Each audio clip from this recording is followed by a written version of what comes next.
Squeezie et sa copine Chloé Gervais portent plainte contre un tweetos qui fait énormément parler de lui ces derniers temps et je vais tout vous expliquer aujourd'hui dans cette vidéo. Ok, bonsoir tout le monde, j'espère que vous allez tous très bien. À la base, je devais revenir sur cette chaîne qu'à partir du 28 mars. Mais vu vos réactions dans mon serveur Discord, il fallait que je reprenne du service plutôt que prévu. D'ailleurs, viens me rejoindre sur mon serveur Discord, le lien se trouve en description. Et n'oublie pas de liker et t'abonner, on rush les 15 000 likes comme d'habitude. Bien, que s'est-il passé? Récemment, on a pu voir une vidéo passée de Chloé Gervais où elle explique avoir porté plainte contre un tweetos pour différentes raisons, mais ce n'est pas tout car Squeezie aussi s'en est mêlé, portant plainte contre X, anciennement Twitter, ciblant ce tweetos en question. Le compte Serfia nous explique avec un peu plus de détails ce qui s'est passé en disant Flash, les influenceurs et youtubeurs Chloé Gervais et Squeezie ont porté plainte contre X pour harcèlement, ciblant le compte X Cops Détail en janvier. Il l'accuse d'une immense vague de dénigrement contre elle, ce qui l'avait amené à supprimer de nombreux tweets. Et pour pas que vous soyez perdus, je pense qu'il est bon de savoir qui est le tweetos en question dans un premier temps. Cops Détail est un tweetos qui dit parler de cobaladé et de rap FR, mais ce qu'on peut retrouver sur son compte n'a absolument rien à voir avec sa bio. En effet, Cops est connu pour être un mec qui cyberharcèle en masse les plus gros influenceurs de cette plateforme. C'est lui qui, cet hiver, a fait de nombreux tweets et trends sur TikTok par rapport à la relation Michou et Elsa quand tout le monde faisait que spammer El Diablo dans ses commentaires. Car oui, c'est lui qui a lancé toute cette vague de haine sur le couple, à commencer par ce tweet où il dit « Par contre Michou, faut commencer à attaquer tes tontons MDR ». El Diablo. El Diablo. Le problème c'est qu'il nous manque une pince. Qu'est-ce que tu fais sur ton tel? Rien. Ok.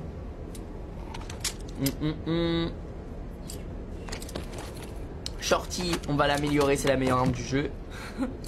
Pareil. Dans cet extrait, et je pense que tout le monde l'a vu à l'époque, quand Elsa a pris son téléphone, elle s'est reculée pour répondre à un message. Pour certaines personnes, cela donne l'impression qu'elle cachait quelque chose à Michou. Et ce qui a encore plus amplifié la situation, c'est que Michou lui a demandé ce qu'elle faisait sur son téléphone et qu'elle a simplement répondu rien. Juste à cause de ça, les gens ont lancé un drama inutile pour se moquer de Michou. Du moins, c'est Cobbs qui a commencé à lancer ce drama en disant qu'il se faisait soi-disant tromper. Le tweet a fait plus de 40 millions de vues. Je sais pas si vous vous rendez compte. 40 millions de vues, un peu plus de 2/3 des habitants de la France, c'est juste des stats de fou. C'est justement ce tweet qui a entraîné la vague de haine qu'ont subi le couple peu après. On a même des tweets qui ont atteint des millions d'impressions juste en retweetant le tweet de Cobbs, comme par exemple la prise d'information sur Michou avant de reculer, puis prendre le téléphone à deux mains, puis répéter un mot au hasard pour faire genre qu'elle est dans la conversation. Cette meuf est tout sauf net MDR. Et des tweets comme ça, il y en avait des centaines et des centaines et des centaines. Pour ne rien arranger,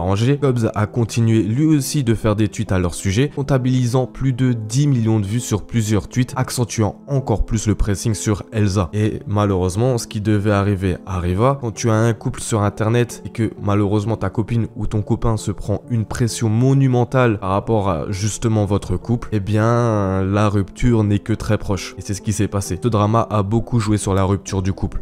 Ils font des vannes, etc. machin. Le problème, c'est que il y en a qui prennent ça premier degré, il y en a qui sont sérieux. Elsa reçoit des messages horribles, on lit des trucs sur les réseaux horribles. En gros, c'est en train de tourner au harcèlement. Donc, juste s'il vous plaît, les mecs, respectez ça. Venez, on n'en parle pas ce soir. On va pas rajouter de l'huile sur le feu. Parce que même si évidemment on a l'habitude, on est sur les réseaux, etc. Donc on sait passer au-dessus de ce genre de choses. C'est quand même des trucs où ça reste relou, tu vois.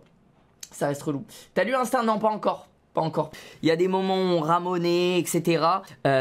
Après, évidemment, je pense que les réseaux ont eu une part de responsabilité dans notre séparation avec Elsa, parce que les gars, vous avez vu en ce moment sur les réseaux, ça fait plusieurs mois que c'est ultra toxique, tout ce qui se dit sur les réseaux autour de moi et Elsa. Les gars, que ce soit, et avec Elsa on est tous les deux d'accord, que ce soit envers moi, envers Elsa, n'allez pas inventer des rumeurs, n'allez pas chercher de petites bêtes de fin, j'en sais rien, n'allez pas inventer de trucs les gars. Il y a vraiment une vague de harcèlement depuis plusieurs mois déjà maintenant que ça traîne. Là, c'est représent depuis que les gens remarquent que avec Elsa, on s'affiche plus ensemble, etc. Donc ils se posent des questions et ils vont inventer des trucs. Voilà, je pense que maintenant vous voyez un peu qui est ce tweetos malsain qui a créé une vague de cyberharcèlement sur un couple et qui a aussi entraîné une rupture. Et si je fais cette vidéo aujourd'hui, c'est pour vous parler de la plainte récente de Squeezie et Chloé Gervais à l'encontre de Cobbs. Récemment, ce tweetos a commencé à prendre pour cible la copine de Squeezie, voyant croyant qu'il n'avait plus rien à se mettre sous la dent, vu que Michou et Elsa se sont séparés. Du coup, il a eu la merveilleuse idée de cibler une autre femme qui fait beaucoup parler d'elle, mais sur TikTok cette fois, Chloé Gervais. Là, dans un premier temps, vanner sa façon de parler avec plusieurs clips qui tournaient sur TikTok, puis ensuite, il a créé de faux screens de discussion avec Chloé, la vannant encore une fois sur sa façon de parler qui dérange à pas mal de personnes, c'est-à-dire mélanger l'anglais au français. Puis il a même créé de faux comptes se faisant passer pour Chloé Gervais elle-même en retweetant ses propres tweets pour créer un faux drama alors que cette même personne ne lui donne pas l'heure. Chloé a donc pris la parole sur TikTok nous disant cela. Je pense que vous l'avez tous vu parce que ça a été relayé par les médias hier, mais effectivement j'ai porté plainte contre le tweetos Cops Détail au mois de janvier. Je voulais pas du tout que ce soit rendu public à la base, je voulais gérer ça en off, en privé.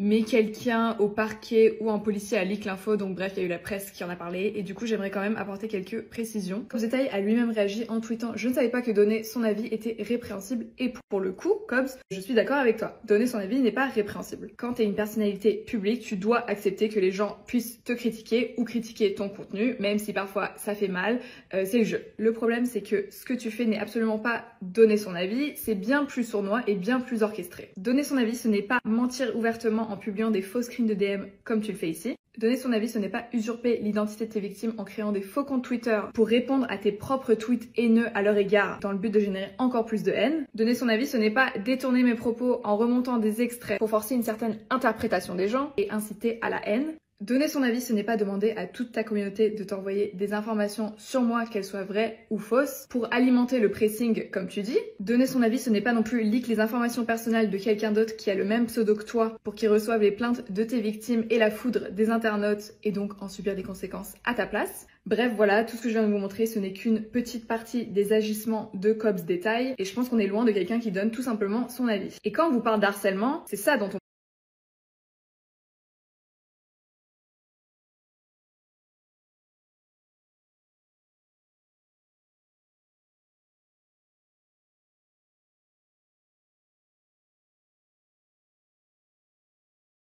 pas juste de quelqu'un qui donne son avis ou quelqu'un qui fait une vanne sur toi. Là, on est sur quelqu'un qui harcèle, qui s'acharne sur les créatrices au rythme de plusieurs dizaines de tweets par semaine, parfois pendant des mois, tout en demandant explicitement à sa communauté de faire pareil. Donc oui, comme X ne faisait rien, malgré les dizaines de milliers de signalements que le compte a reçus, j'ai décidé de porter plainte pour qu'il arrête ses campagnes d'harcèlement ciblées et qu'il soit réprimandé.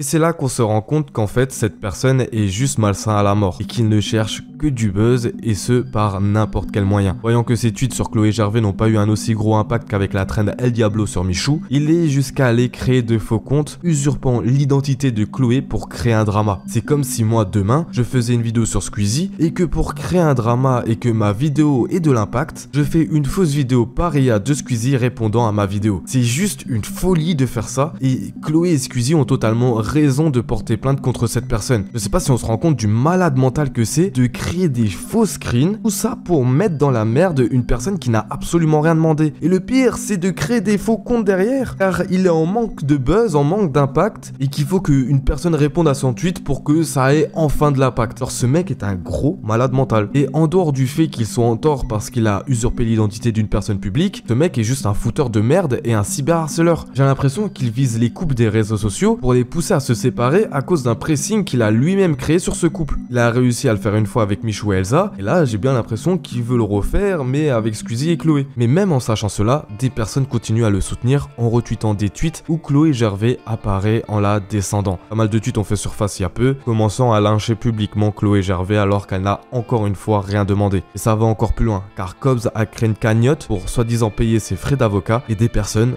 l'ont soutenu. Oui. Des personnes l'ont soutenu et lui ont donné de l'argent. Actuellement, la cagnotte est en cours de vérification et j'espère qu'elle va se faire refuser. Mais dans le petit laps de temps où elle était ouverte, on a pu voir pas mal de personnes lui envoyer de l'argent. Et le pire, c'est qu'il va même pas les utiliser pour ce qu'il a dit dans la cagnotte, car il n'aura aucun frais d'avocat à avoir pour ce genre d'histoire. C'est un tweetos à absolument cancel comme plusieurs sur Twitter. Et je sais qu'après cette vidéo, il va y avoir pas mal de tweets sur ma gueule. Mais un jour, si l'envie me prend vraiment, je ferai une série de vidéos où je parlerai plus en détail de ces tweetos de merde qui plongent cette application et qui casse les couilles à pas mal d'influenceurs. J'espère que vous êtes contents de mon retour, activez les notifications et abonnez-vous parce que là ça va commencer à envoyer. J'ai été inactif un peu trop longtemps et je m'en excuse, mais on est reparti de plus belle. Si la vidéo t'a plu, n'oublie pas de liker et de t'abonner. rejoins-moi sur le Discord en description. Moi sinon, je vous laisse là, c'était Foufa, passez une bonne journée ou soirée, ciao.